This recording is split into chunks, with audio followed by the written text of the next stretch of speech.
Hey guys, Ian and John down at Fishkill, and wanted to come to you today to talk about why the Achilles tendon could be so problematic with runners, athletes, people being generally active.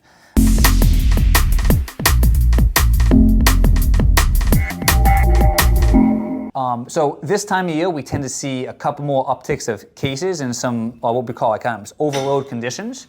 So mostly because, the days are nice, right? We're coming out of summer, we got cool temps, days are still pretty long, kids are back in school.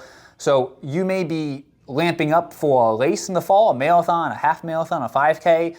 Kids are now in after school sports 5, 6, 8 days a week. And so the overall volume's made this big jump up in terms of overall load going through that tendon. And overall, that's your body can adapt, but it might be a little bit too quick and too sudden. So, and we had one that kind of came in mind that we wanted to share with you today. Yeah, I think the take-home message is that no matter who you are or what sport or activity you're doing, your body is still susceptible. And as you ramp up either volume, intensity, total activity, even days per week, which is really common this time of year with the high school and college kids, you're going to fall victim to the same thing. So we had a case come in through through the clinic a couple months ago, an early 30s, very successful, very seasoned female runner, and she kind of checked off some of those boxes too, kind of straight out of a textbook, so to speak. And it was just a matter of kind of going through the checklist with her and problem solving the why it happened, and then figuring out how to best move her forward through that injury to minimize time off, maximize what she could do in the interim, and then get her back to her desired training levels as soon as possible. So an initial presentation you want to keep in mind here is you may have pain to touch at the Achilles tendon. You may even have some thickening or bulge in that Achilles. That just tells you there's an actual active inflammation around that tendon sheath. That may be painful when you go into stretch, either dropping that foot down, or if that foot is standing on the step and having to lower you down like the stairs in the morning, that could also be painful. That Achilles is going to help push you forward in propulsion, so that's when we're going to have pain going up onto our toes in a calf raise. So if you're going up on both feet and that's painful, or if you isolate it to one and you notice I have pain going up as I isolate that side, or it's not going as high, that can be a sign how there's some irritation in that tendon.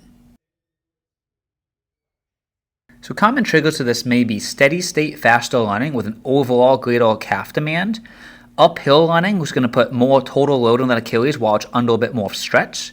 A change of shoe can also be something to have an onset of this, and an overall change of volume is going to be your number one case.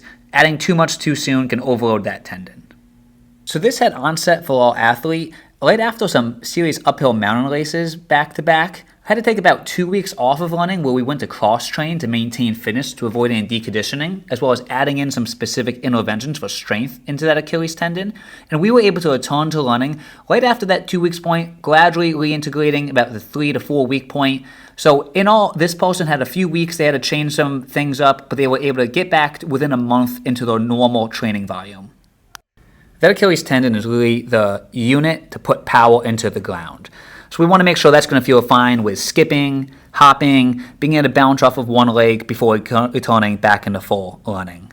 Some of the main goals with this case was an early diagnosis, figuring out what tissue is actually involved here, modify loading away from that tissue with running initially being pulled back, but mixing in some cross-training so that this person could maintain their fitness over the time span of this injury. And really adding in a few strength interventions to make sure we could get that tissue healthy so that when we returned into running, just after that 2 week mark, it was able to handle those demands again and we don't just end up back in a cycle.